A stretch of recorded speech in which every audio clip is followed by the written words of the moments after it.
Lunch day, do buckaroos. How the heck are you? I'll be Tom the Beer Whisperer for this particular episode. Got a couple that I picked up. Well, one is an Ohio beer, one is a Cincinnati beer. I picked up while we were on vacation. Oops, let me try to get this fixed real quick here.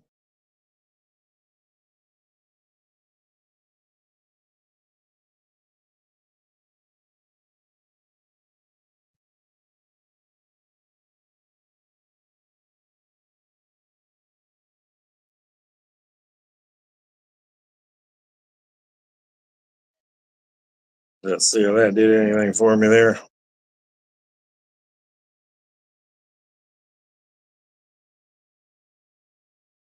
Good enough. You know, I'm not really in this pub, right? Just trying to create a mood, man. Anyways, I digress. How the heck are you? So there's one I haven't tried yet. This is from Outer Belt Brewing in Carroll, Ohio. This is Gravel Donuts Hazy IPA at 6.5%. So this is my first time having it. I didn't even pop it to take a picture like I sometimes do. I thought we'd do it right in front of you today.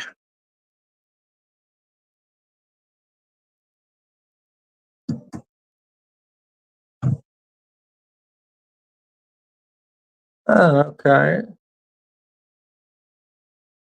Got the hazy, New England, the juicy, all are very similar, but I guess there are some slight differences. I think it's all semantics, personal. But having said that, there's a reason why I brought that up is because, well, I mean, it's you can't see through, but it's not as murky as most of what seems to be called a New England. Those tend to be more milk. One brewery owner told me he uses torrefied wheat to get that cloudiness in his, whereas he says some will use oats. He prefers using the wheat.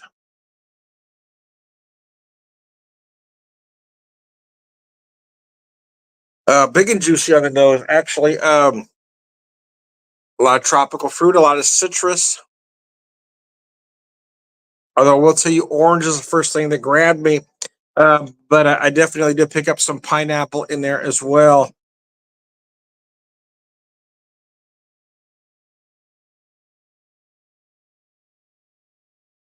For me, I enjoy this style more in the summer. Right, we are at the beginning of fall, but it is warm and it is humid here in the Ozarks. So for me, a style like this is, it's it's bright, it's clean, it's refreshing. But as we get more into the winter months, I want a beer with more substance. Where I kind of miss the old IPAs, the IPAs of old. Back in the '90s, when an IPA was more amber colored, they actually put malt in them back then, believe it or not.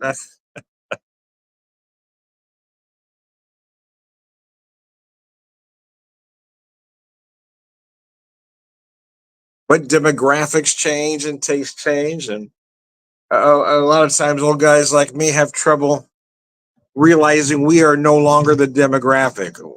Breweries don't carry this or this anymore. That's because they're not brewing for you. I was talking with one bartender at North High Brewing, I believe.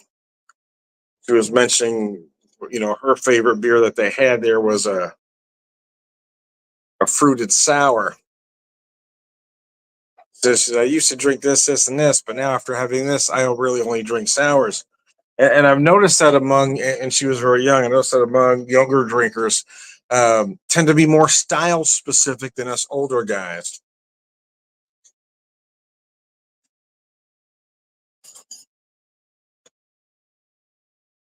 Most of us older folks aren't style specific, but if we are, it's usually more towards the classic style, right? Or classic styles. So I've got friends that only drink IPAs. I've got friends that drink everything but IPAs. And then there's guys like me that drink everything. Kind of depends on my mood. That's why I hate the question, what's your favorite beer? What's your favorite style? I don't really have one. Kind of depends on my moment or my mood at that moment.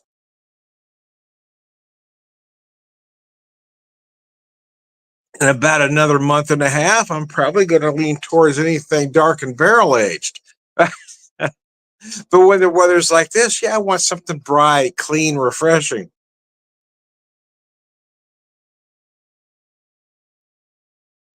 Most of us older guys aren't typically brewery specific either, where I've noticed a lot of younger folks are, and that's usually because of the styles those breweries carry. We've got one in town, and I'm not going to mention any names, but they do a lot of things well, but they're really known for trendier styles, milkshakes and sours and this, that, and the other is what they're really good at. That's what they're known for. So whenever I have a friend coming into town, uh, they said, "What brewery should I go to, Tom?" I said, "Well, what styles do you lean towards? Because if you like trendy styles, if you like sours, milkshakes, I'm going to send you here. If you like classic styles, I'm going to send you here. If you like everything, I'm going to send you here, here, here, and here."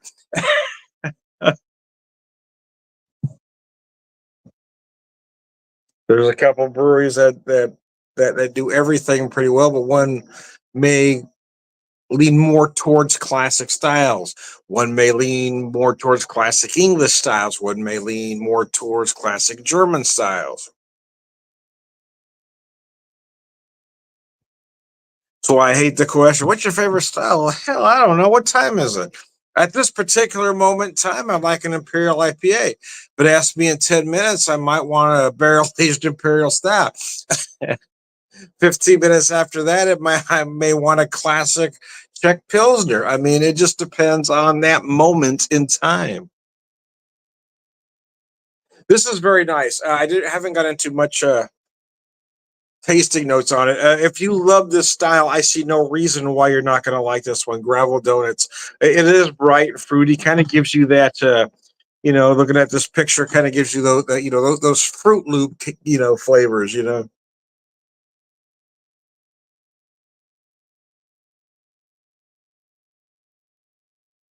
Bright, clean, a little bit of zest in the finish. Finish is drier than most of the style. One thing I will like about it too, or will tell you I like about it, is one thing I'm not a fan of New England hazy, juicy, whichever, any of those. The one aspect I don't care for is a lot of them have a very chalky or waxy residue. And I don't like that. But what I have noticed when I have had that with certain beers, somebody else will say, well, that doesn't bother them, or they don't taste that, or they don't feel that. I think for a lot of folks, they don't feel it. I have a sensitive palate, I guess. So yeah, I do notice that residue, and that bothers me in a lot of beers of that style or those styles.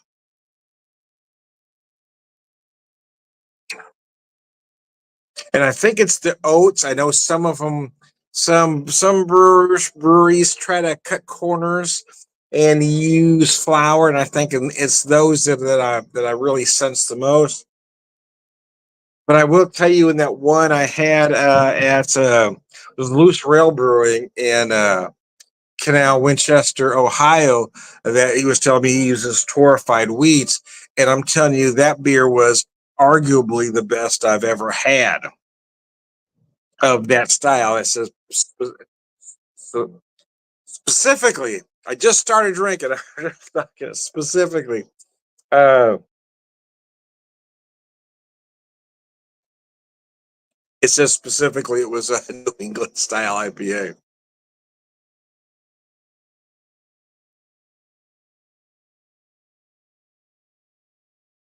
Let me clarify just slightly. It was one of the best I've ever had that wasn't brewed in that region. But I will tell you, in my opinion, for my money, I think that beer compared to any New England IPA on the market, regardless of where brewed. I really think that beer was that good. Loose Rail was they're doing some stuff. I went to did a complete 180 on the second beer and had their version of an Irish red, and that thing was insane.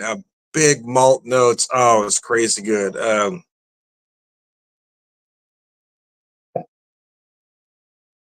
did pick up a 4 pack of that New England style to go though to share with some friends because it was pretty amazing. And like I said, I mean, I don't hate the style per se, but I'm just not a big lover of the style. I just remember when IPAs had malt and they didn't taste like fruit. And sometimes I just miss that beer. I miss that beer that was just it was hopped to high heaven, but it didn't taste like fruit. I don't need my beer to taste like fruit, man. That was one specifically. I had a friend say, "Oh, it was delicious. It tasted just like an orange Julius. Why am I not having an orange Julius? Why am I paying $20 6 pack for a beer that tastes like orange Julius? That makes absolutely no fucking sense to me at all. If I want an orange Julius, I'm going to have an orange Julius. I don't need a beer to taste like that. I want a beer to taste like a beer." Which is my has been my fundamental issue with the style is I want my beer to taste like beer.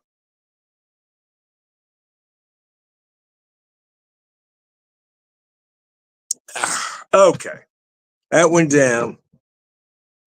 This one I haven't had before. It's a Knowledge Imperial Pale Ale from Rheingeist at 8.5% out of Cincinnati, I do believe. Yep, Cincinnati. I didn't visit the brewery there, but I picked this up at a store in Cincinnati at Jungle Gyms, as a matter of fact. In fact, we didn't spend 3 hours at Jungle Gyms. There was a couple other places in Cincinnati I would have liked to gone to, but that didn't happen. One day there was a brewery distillery I really wanted to go to, but when the opportunity, when it was brought to my attention about Jungle Gyms, I knew my wife would really want to go there. So I enjoyed it too, but it was 3 hours and there was no time to do anything else. And quite frankly, we could have spent 5 or 6 in there, to be honest. But we really need to get down the road. Look at this one. See, that's you can see through that one. Nice deep golden, pours nicely, nice head on there. And who doesn't like nice head? Excuse me.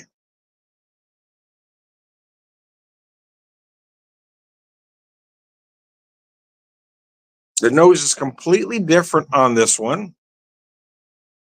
Probably leaning more towards a West Coast by the color and aromas I'm picking up there.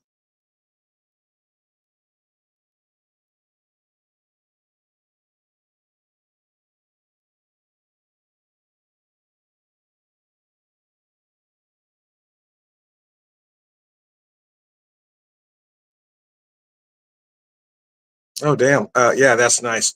Um, wow. Wow, they hide that 8.5 pretty well because you don't really taste the alcohol there at all, man. It's that's delicious. Big, bright, clean.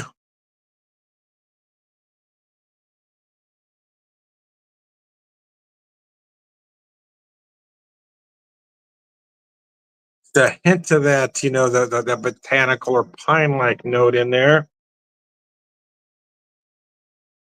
Light mix of citrus and tropical fruit. A little bit of orange zest hanging on. Ah, oh, mercy.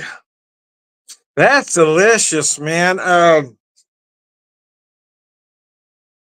That's delicious. Yeah, that's good.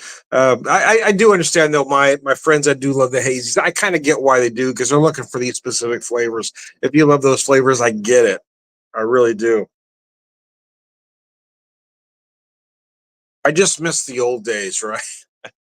I miss the IPAs of the mid to late '90s. When they were more of a light amber. Or you had those big red IPAs, hoppy reds like Pursuit of Hoppiness from Grand Teton, or the Black Pearl. That big hoppy black from RJ Rockers. Oh my God, that beer was gorgeous. I love that beer, man. I'll tell you what, RJ Rockers. I don't know if they're still around anymore. I never see their beer anywhere anymore, but boy, that Black Pearl was. Oh. And that Pursuit of Happiness, man, I did love that Pursuit of Happiness. That was a great beer. I don't get Grand Teton around here anymore. I used to. Pursuit of Happiness. I had a great imperial stout called Black Cauldron. That thing was gorgeous.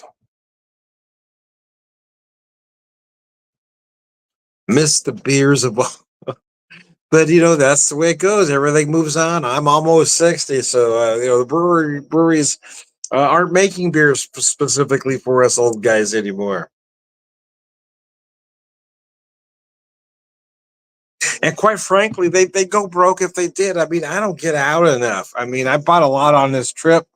We haven't, my wife and I have never been on a vacation like this before, so I kind of went crazy and bought as much as I could. I bought as much beer as I could, as much whiskey as I could, knowing I probably won't buy anything else for at least 6 months, man. Yeah, I wanted to experience the areas I was in, buy as much as I could from those areas. Indianapolis, Ohio, Columbus, Ohio, Cincinnati. I wanted to just enjoy those particular areas. And when I got into St. Louis area, do the same thing, buy the beers that aren't making its way down to me. Uh, I love the finish on this one. This one really is more, you know, for me, it fits more my style of a big Imperial IPA. Big hot presence, but enough malt to bring it all together. Honestly, if I'm being honest with you, I would like a little more malt, but it's good. It's very good.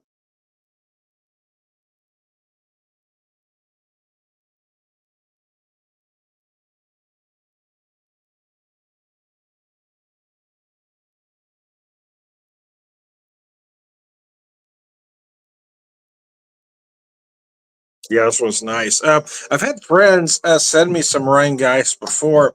I don't remember having this one before though, so that's why I picked it up. This is the one I bought at the Jungle Gyms in Cincinnati. Yeah, man, that was an interesting story. I wish I could have bought more stuff, even though I spent a lot of money in there. We were quite a ways from home, and we were going to be 2 more nights away from home, so I couldn't buy a lot of the stuff I wanted to buy, like their meat, their produce, seafood, and cheese. I got this monstrous cheese section that's almost as big as my living room. Actually, it's bigger, probably almost the size of my the our little living room, dining area, and kitchen. It was the amount of cheese I had in there. I mean, I could have gone broke in just that cheese section alone. That broke my heart, though, not being able to buy any of the cheese. Yes, I mean, I swear to goodness, I really wanted to. I wanted to buy so much cheese in there. But we are made decision. We're keeping it just a dry goods there. We didn't want to have to bring anything into the hotel. And man, that was an issue as well. I mean, wow. So we stay at the Bally's in Evansville, and once you get in there, it's fine. The hotel is nice, service was good, the casino was nice, the restaurant was outstanding. But they don't make it easy getting in there, and they don't make it easy to park because there's not really clear signs of where you go to check in at. And then once you get checked in, they just say, well, there may be some parking out there may not be. Okay. So, I mean, we had to circle the lot a little bit till something opened up and then something eventually did. But man, it certainly wasn't easy.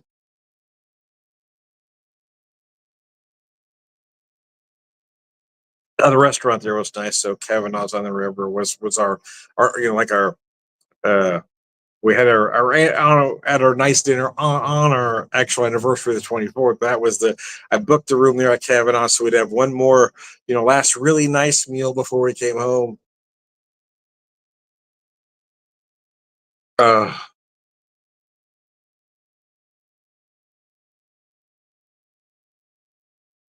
but yeah, so we spent 5 days in Columbus at the doghouse. But I didn't know when I talked to my wife before. I didn't know that there was much in Cincinnati she wanted to do. I know there was a lot of breweries and stuff. So we didn't really think about it. I kind of wish I would have booked us a night in Cincinnati, but at the time I wasn't aware of a lot of things, and working with the information I had, I didn't.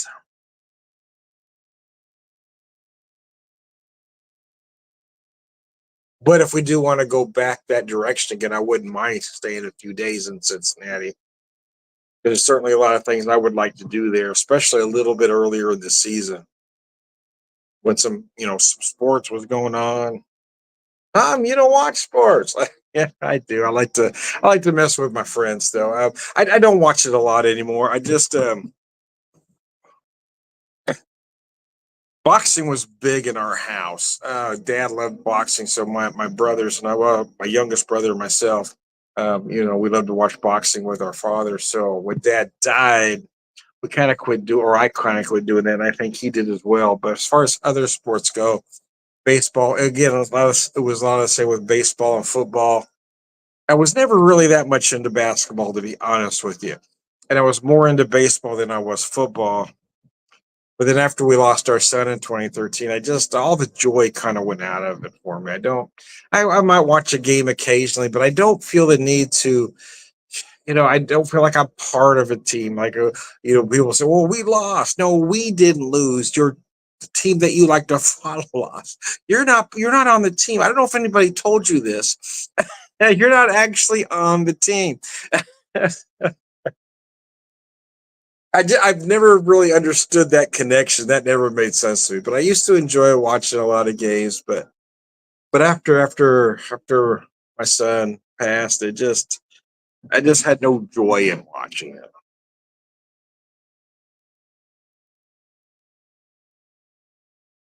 And I don't follow it that close. I mean, I grew up a Dodgers fan and a Rams fan, and I do love to see them win. Um, but again, I just don't follow it close. I won't let myself do that or take it serious.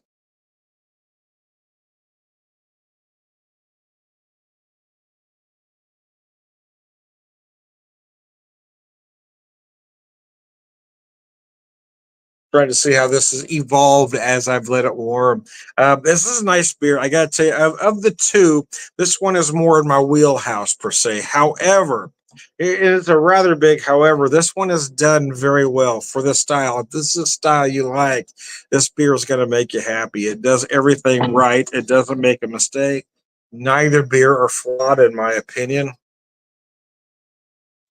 And that's another thing. That's why I think a lot of I don't like to call, or I don't call myself a beer reviewer. I've been called a beer reviewer, but I don't call myself one. I don't like the moniker. I don't like the idea of a beer reviewer, because reviewer is a kinder, gentler way of saying critic. You're a critic, and a critic's job is to find something wrong. When I'm having a beer or whiskey or a cocktail, I'm looking to find everything right. So as long as there's not a problem, hey, we're good. And it's always bothered me when people call themselves a beer reviewer, and they say it's a bad beer, but then admit later that they don't like the style. I'm not a fan of the style, so just because you don't like the style, just because you don't like the beer, doesn't make it a bad beer.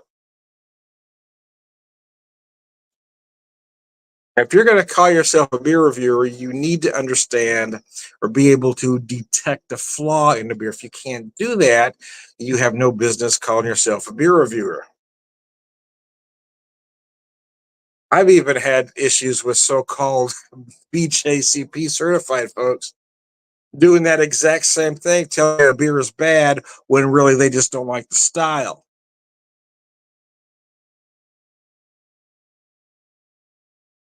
No, I'm not telling you that there's not some. I mean, there are some very good qualified folks out there, but not everybody that's got the BGCP paper is should be qualified, in my opinion. And that's the main reason I won't go after it, is because I feel like it's a racket.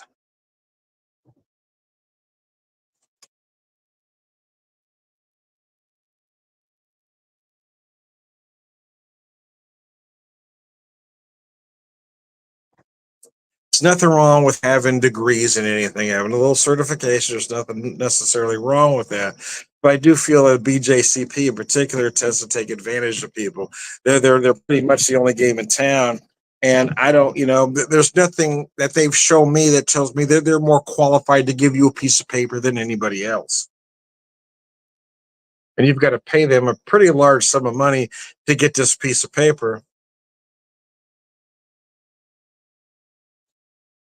And I want to know what the hell makes them qualified to do that. And there are some folks in that organization that are, but I don't think everybody is.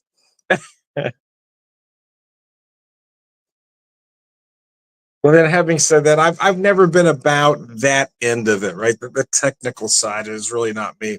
I've always said that you have the play-by-play guy and the color commentary. The play-by-play guy is the guy with that BGCP certificate. And he's telling you this, that you need to know about the beer. I'm the color commentary. I'm telling you why I like the beer.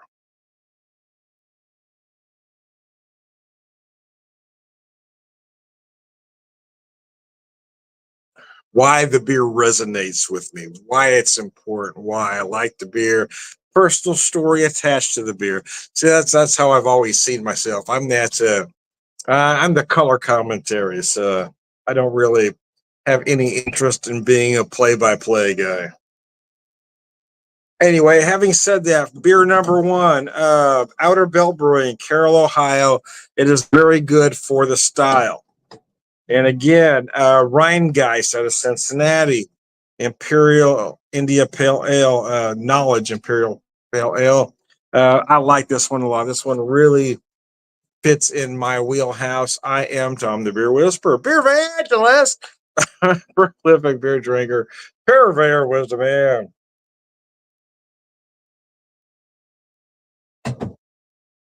Ah, all around good guy, Sláinte.